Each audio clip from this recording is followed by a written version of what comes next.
Hello everyone, আসসালামু আলাইকুম। Welcome to my channel. আজকে আরেকটি নতুন রেসিপি নিয়ে আপনাদের কাছে আমি হাজির হয়েছি। আমার আজকের রেসিপি হচ্ছে লইট্টা ফিশ রান্না। লইট্টা ফিশ আমি টক পাতা দিয়ে রান্না করেছি, তো সেটা আজকে আমি আপনাদের সাথে শেয়ার করব। তো দেখতে থাকুন আমার রেসিপি।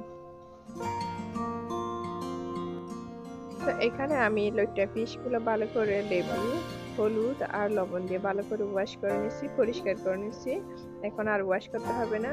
এইখানে আমি হলুদ দিয়ে ধুইছি, সেই জন্য মাছের এখানে একটু একটু হলুদের কালারটা রয়ে গেছে, কোনো সমস্যা নেই।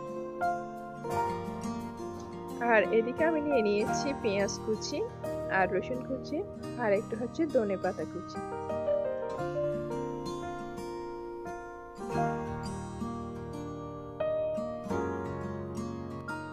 এখন আমি নিয়ে নিচ্ছি হলুদের গুঁড়া আর মরিচের গুঁড়া আর সামান্য পরিমাণ লবণ।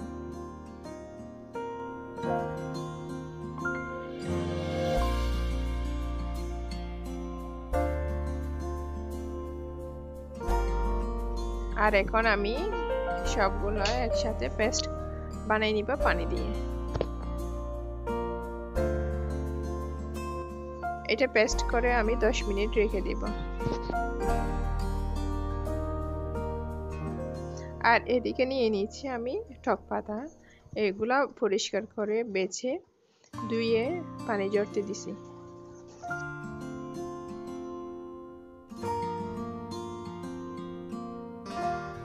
আর আমি রান্না করব ফ্রেশ সয়াবিন তেল দিয়ে। আমি চুলায় একটা পাতিল বসিয়ে দিচ্ছি। পাতিল যখন গরম হয়েছে তখন আমি তেল দিয়ে দিচ্ছি। তেল যখন গরম হয়ে আসছে তখন আমি রসুনের কুচি দিয়ে দিচ্ছি। এখন আমি দিয়ে দিব পেঁয়াজের কুচিগুলা সব।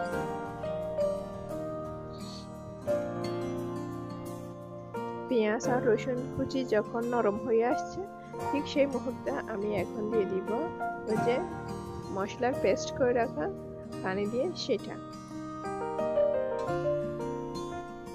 এখন আমি এই মশলাটা কিছুক্ষণ কষে নিব। কষানোর পরে আমি আবার ফিরে আসতেছি।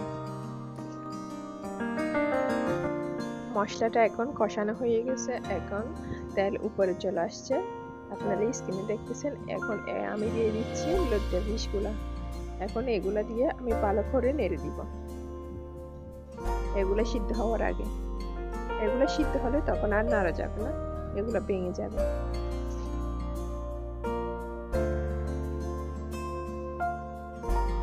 এখন এটাকে আমি ডেকে আরো 10 মিনিট রান্না করব।